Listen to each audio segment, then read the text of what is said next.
El timbre sonó justo cuando me secaba las manos tras preparar la cena. No lo pensé 2 veces. Javier había dicho que estaría en casa a las 6, y como un reloj, nunca llegaba tarde. Sonreí, acercándome a la puerta con la calma que solo una madre siente por su único hijo. Pero cuando abrí, el aire cambió.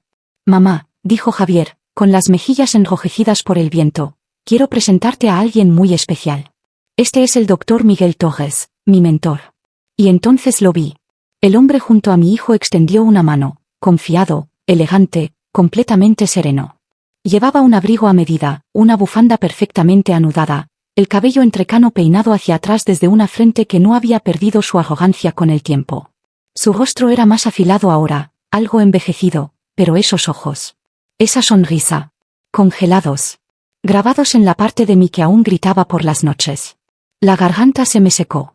Dio un paso adelante, con la mano aún en el aire. Isabel, dijo, como si fuera la primera vez. Es un verdadero honor. Escuché las palabras. Incluso asentí. Pero dentro de mí, algo antiguo y ardiente se quebró. Porque conocía esa voz. Conocía esa sonrisa. Conocía a ese hombre. Marcos García. Mi esposo. Mi monstruo. El hombre que enterré hace 20 años, si no en la tierra, al menos en mi memoria. Pensé que lo vi morir. Lo vi desvanecerse en humo, sangre y silencio. Y ahora estaba aquí, a 5 pasos de mi hijo, llevando el nombre de un extraño como una máscara. Oh, logré decir. Doctor Torres. Por favor, pase. Javier no notó mi vacilación. Entró en la casa, hablando emocionado sobre una conferencia en la Universidad de Salamanca, sobre cómo el doctor Torres se había interesado personalmente en su investigación. Ha cambiado mi forma de ver las cosas, dijo. Todo.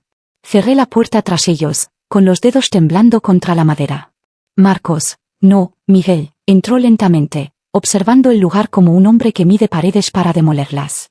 Sonrió al ver las fotos familiares, las estanterías llenas de libros, la cocina donde preparaba tortilla española los domingos.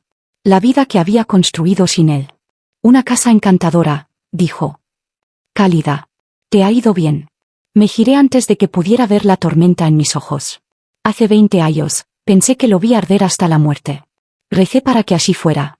Encendí una vela cada año en silencio, no para llorarlo, sino para mantener las cenizas intactas. Y ahora, mi hijo, mi corazón, lo había invitado a volver a mi vida. No como una amenaza. No como una advertencia. Sino como una bendición. En Bruselas me llamaban fantasma. En Viena, un susurro. En Barcelona, ya era el doctor Miguel Torres antes de que la tinta secara en mi título falso. Te sorprendería lo poco que la gente cuestiona a un hombre que habla con elocuencia y dolor en el mismo aliento. La clave siempre fue esta: la tragedia te hace magnético, si la llevas bien. Me reconstruí desde las cenizas, pero no las que ella pensó. Isabel creyó que había ganado cuando desaparecí. Que mi silencio era rendición. Nunca lo fue. Nunca me fui. Solo estaba, preparándome. Los cimientos de Miguel Torres se forjaron en galas benéficas y conferencias sobre ética global. El mundo quería un salvador en traje, yo les di uno. Lloré en un escenario en Madrid una vez.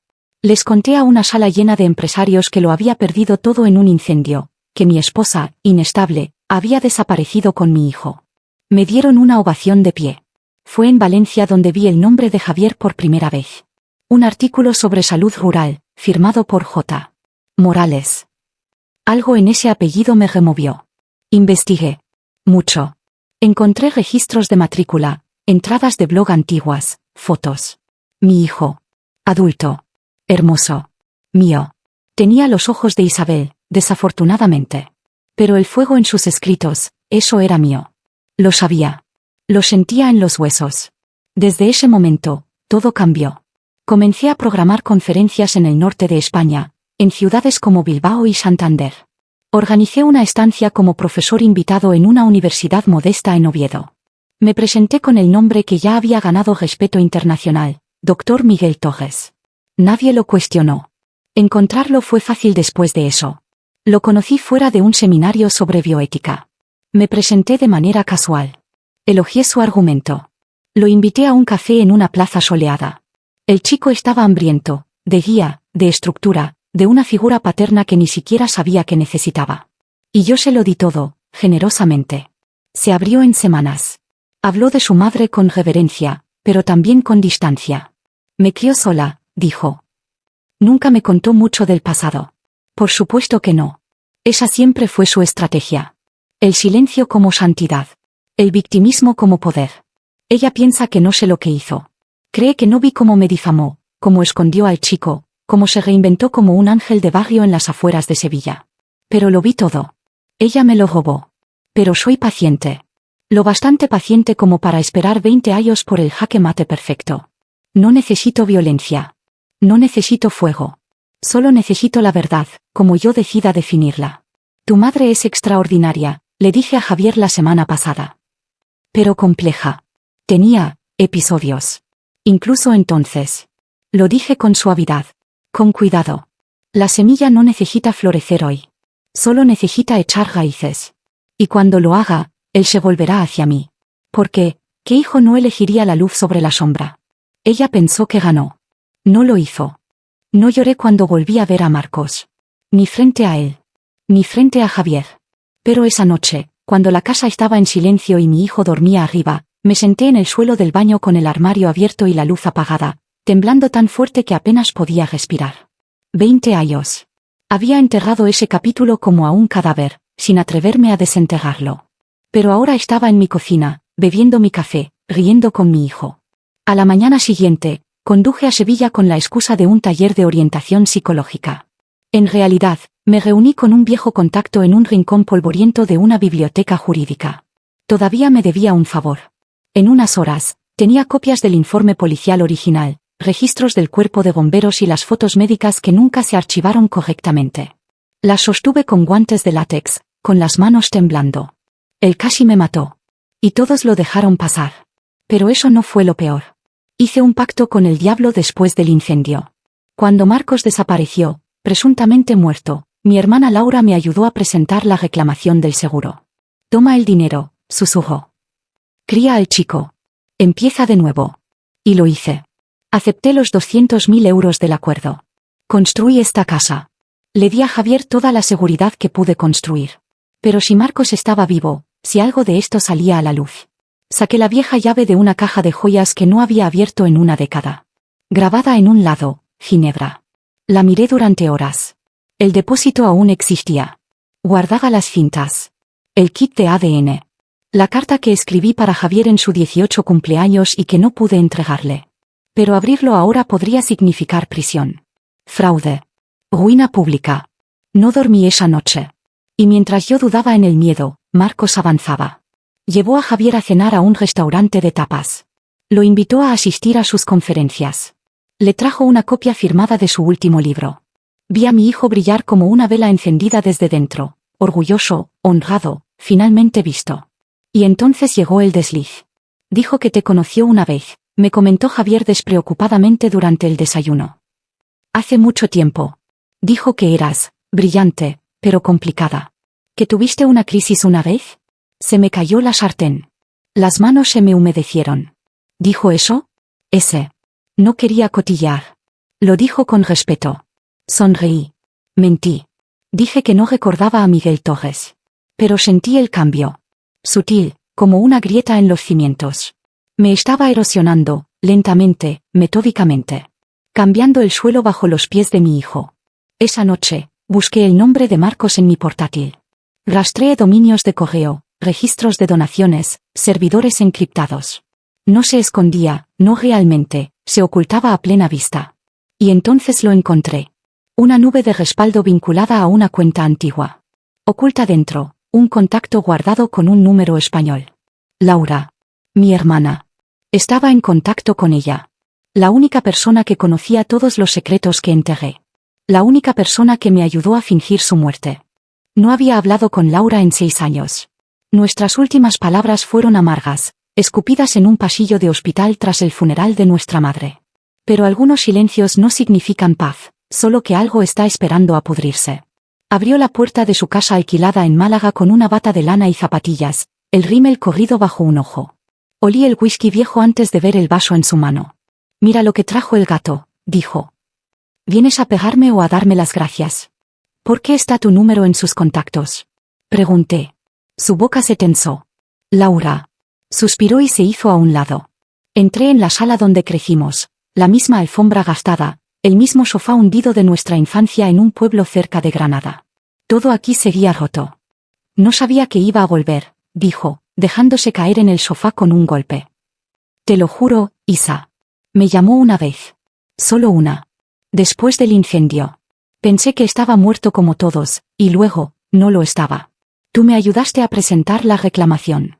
Hizo una mueca. Necesitabas el dinero, y yo necesitaba salir. Las dos nos estábamos ahogando. Tú firmaste el certificado de defunción. Presentaste mi declaración. Sabías que estaba vivo. Los ojos de Laura brillaron. Me hizo prometer. Dijo que si se lo contaba a alguien, también me encontraría a mí. Dejaste que criara a Javier sola con eso sobre nosotras. Lo criaste a salvo. Eso es más de lo que nosotras tuvimos. La miré. A esta mujer que una vez me trenzó el pelo cuando mamá estaba demasiado borracha para levantarse. Que me pasaba caramelos a escondidas después de que Marcos me magullara el brazo y lo llamara accidente. Mi hermana mayor. Mi traidora. Ella apartó la mirada primero. Pensé que se había ido para siempre, dijo. Dijo que no tenía interés en vengarse. Que empezaría de nuevo, que sería otra persona. Me dijo que nunca volvería. ¿Lo creíste? Necesitaba creerlo. Me senté frente a ella. Mis costillas dolían con el recuerdo. Esa noche volvió en fragmentos. El crepitar del aire con humo. El ardor de su mano en mi mejilla. Mis pies arrastrándose mientras gateaba hacia el pasillo, con el fuego lamiendo las cortinas. Y Marcos, riendo, cerrando la puerta tras de sí. Le dije a la policía que fue un fallo eléctrico. Al jefe de bomberos, que me había quedado dormida. Nadie hizo demasiadas preguntas. Laura se encargó de los papeles. No les conté lo de los moratones. Ni cómo me encerró. Ya había decidido que nadie me creería. No podía arriesgarme a perder a mi hijo. Dijo algo una vez, murmuró Laura, mirando su vaso. Dijo que si alguna vez volvía, no movería un dedo. No lo necesitaría. Dijo que la forma más inteligente de matar a alguien es hacer que parezca loco. Hacer que las personas que ama dejen de confiar en él. Me levanté lentamente. Entonces ya está a medio camino, dije. Porque Javier ya me miraba diferente. Y Marcos ni siquiera había alzado la voz. La llave estaba fría en mi palma mientras entraba en la sala de bóvedas en Ginebra. La banquera, una mujer mayor con ojos amables y sin preguntas, me guió a través de 2 capas de seguridad antes de entregarme la caja negra. La llevé a una sala privada. Mis dedos temblaron al abrir el sello. Dentro, todo lo que había enterrado me miraba como fantasmas congelados en el tiempo. Un sobreacolchado con un kit de paternidad de 1999. Polaroids de moratones en mis brazos, garganta, costillas. Una cinta etiquetada solo con la fecha, 17 de mayo. Y en el fondo, envuelta en pergamino amarillento, la carta. A Javier. En tu 18 cumpleaños. La había escrito con manos temblorosas y nunca tuve el valor de enviarla. Releí la carta primero. Era cruda. Demasiado cruda. Una confesión escrita no con amargura, sino con dolor. Las palabras de una madre que amaba a su hijo lo suficiente como para mentirle cada día de su vida. Coloqué los objetos cuidadosamente en una carpeta nueva y salí de Ginebra conteniendo la respiración durante todo el vuelo a casa. 2 días después, comenzó. Llegó un sobre blanco por mensajería, dirigido no a mí, sino a la herencia de Marcos García. Era una petición legal. Marcos, Miguel, había solicitado reconocer retroactivamente la paternidad de Javier Morales. Alegaba que Isabel Morales le había negado el acceso legítimo a su hijo biológico durante más de 2 décadas. Quería restaurar los derechos de custodia. Incluso ahora. Miré las palabras como si fueran veneno filtrándose por el papel. Cuando Javier llegó a casa esa noche, parecía confundido. Herido. Colocó el sobre en la mesa de la cocina como si pudiera explotar. Dice que es mi padre, dijo en voz baja.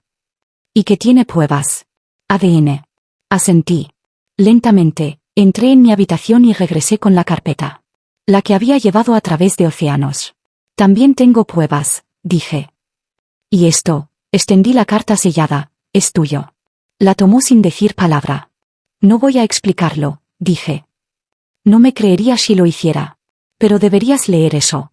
Y cuando estés listo, no pude terminar. Mi voz se quebró. Merezco la verdad, susurró. La mereces, dije. Pero también mereces escucharla de alguien que no ha pasado su vida perfeccionando mentiras.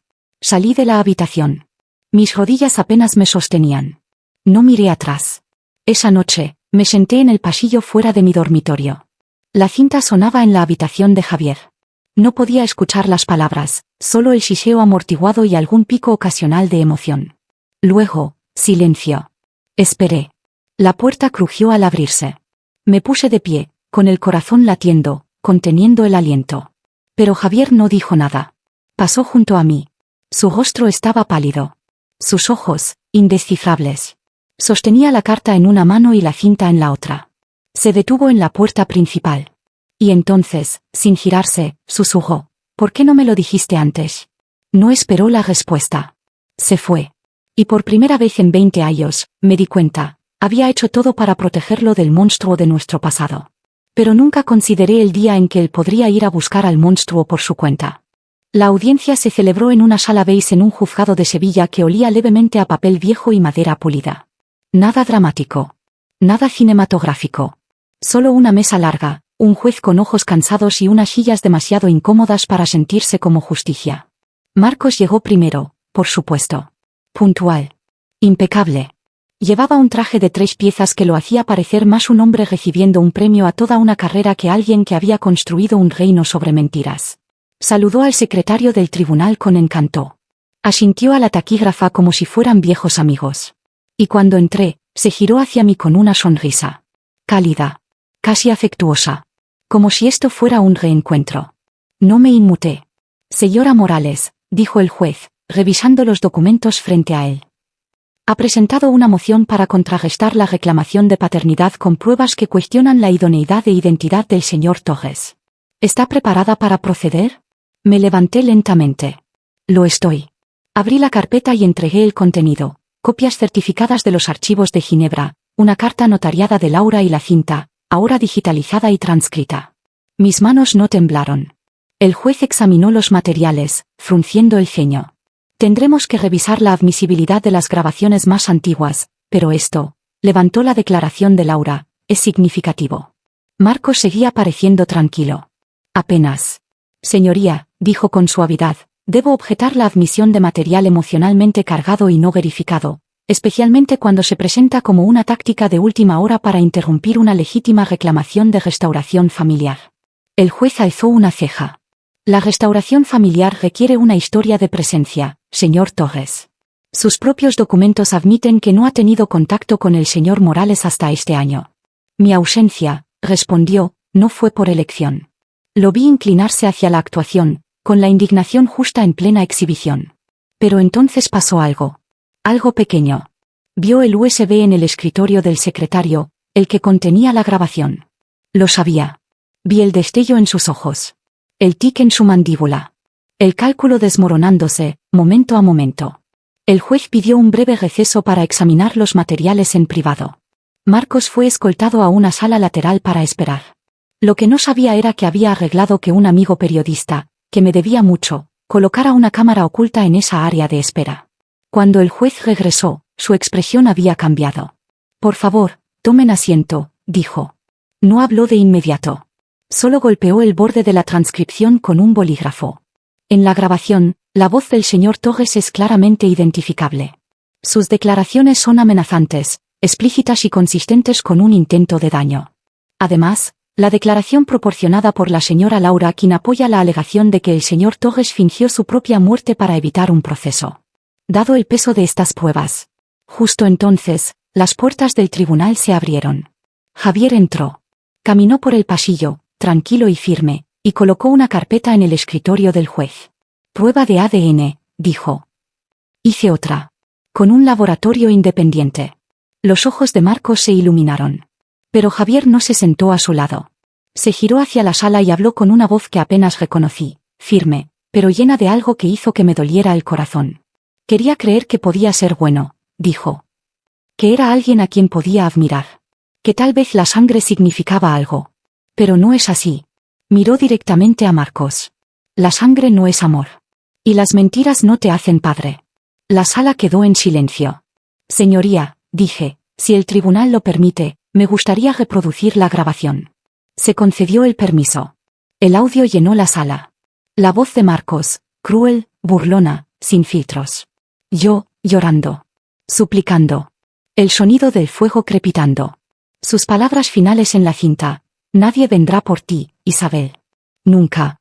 Cuando la cinta terminó, nadie se movió. Entonces llegaron los alguaciles. Se acercaron a Marcos en silencio. No se resistió, pero sus manos temblaban. La máscara finalmente se había caído. El juez leyó los cargos: perjurio, fraude de seguros, intento de asesinato, robo de identidad. Y mientras lo esposaban, me levanté. No me rompiste, dije, lo bastante alto para que solo él me oyera. Me afilaste. Y por primera vez en su vida, Marcos no tuvo respuesta. La habitación del hospicio en Málaga olía a lilas y lejía.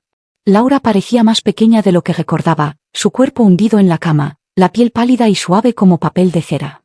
Sus ojos se abrieron cuando entré. Isa, susurró, con una triste sonrisa en los labios. No estoy aquí para pelear, dije suavemente, colocando las flores en el alféizar. No queda nada que ganar. Asintió. No hablamos de Marcos. Ni de la bóveda. Ni del incendio. Esos fantasmas habían sido exorcizados.